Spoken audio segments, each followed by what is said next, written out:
Assalamualaikum warahmatullahi wabarakatuh. Halo teman-teman, bertemu lagi dengan saya Muhammad Mahdi. Kali ini kita akan membahas tentang hukum nun sukun atau tanwin dalam ilmu tajwid. Agar bacaan Al-Quran kita semakin baik dan benar, yuk kita simak videonya sampai selesai. Nah, kemampuan akhir setelah melihat video ini, 1. Peserta didik dapat mengidentifikasi hukum bacaan nun sukun dan tanwin dengan jelas. 2. Peserta didik dapat menjelaskan pengertian, ciri-ciri, serta perbedaan setiap hukum nun sukun atau tanwin. 3. Peserta didik dapat menerapkan hukum nun sukun atau tanwin saat membaca ayat Al-Quran dengan pelafalan yang benar sesuai kaidah ilmu tajwid. Teman-teman, terlebih dahulu kita perlu mengetahui apa itu nun sukun atau tanwin. Nun sukun adalah huruf nun yang tidak berharokat, sedangkan tanwin adalah bunyi an, in, dan un yang ditandai dengan harokat rangkap pada suatu huruf.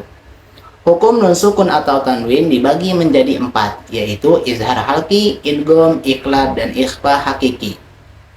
1. Izhar halki. Izhar artinya jelas, sedangkan halki artinya tenggorokan. Hukum ini terjadi apabila nun sukun atau tanwin bertemu salah satu huruf hamzah, ha, kha, ain, ghain, ha dibaca jelas tanpa dengung. Contohnya alimun hakimun min ilmin. 2. Idgham. Idgham dibagi menjadi 2, yaitu idgham bigunah dan idgham bila gunah. 1. Idgham bigunah. Idgham artinya memasukkan atau meleburkan, sedangkan bigunah artinya dengan dengung. Hukum ini terjadi apabila nun sukun atau tanwin bertemu salah satu huruf ya, nun, mim, waw dibaca dengan dengung 2 harokat. Contohnya miwaqin baraqi yauma izin. 2. Idgham bila gunah. Idgham artinya memasukkan atau meleburkan, sedangkan bila gunah artinya tanpa dengung. Hukum ini terjadi apabila nun sukun atau tanwin bertemu salah satu huruf lam, ro dibaca tanpa dengung. Contohnya mir rabbihim khairul laka. 3. Iqlab. Iqlab artinya mengubah.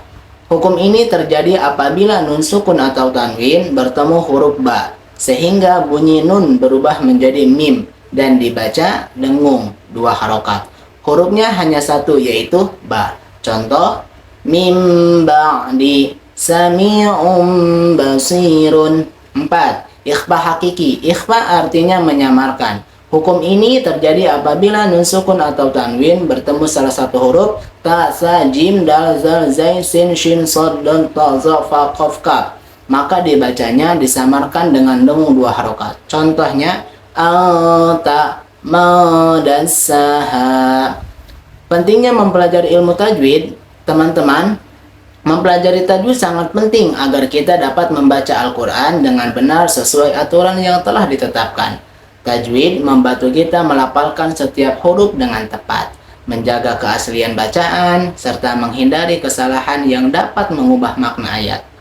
Nah, untuk mengetahui dan memperdalam pengetahuan teman-teman semua, mari kita temukan hukum tajwid dari contoh bacaan berikut. 1. Mir rabbihim nurum baiti. Nah, good job, sangat baik teman-teman. Contoh yang pertama ini merupakan hukum bacaan idgham bila gunah karena nun sukun bertemu huruf ro. Dan contoh yang kedua merupakan hukum bacaan iqlab karena tanwin bertemu huruf ba. Kesimpulannya, hukum bacaan nun sukun dan tanwin merupakan bagian penting dalam ilmu tajwid yang mengatur cara membaca ketika bertemu huruf tertentu. Hukum tersebut meliputi izhar, idgham, iqlab, dan ikhfa. Dengan memahami dan menerapkannya, kita dapat membaca Al-Quran dengan lebih tepat, jelas, dan sesuai kaidah tajwid sehingga maknanya tetap terjaga. Sekian video pembelajaran kali ini, semoga bermanfaat untuk kita semua. Kurang dan lebihnya mohon maaf. Wassalamualaikum warahmatullahi wabarakatuh.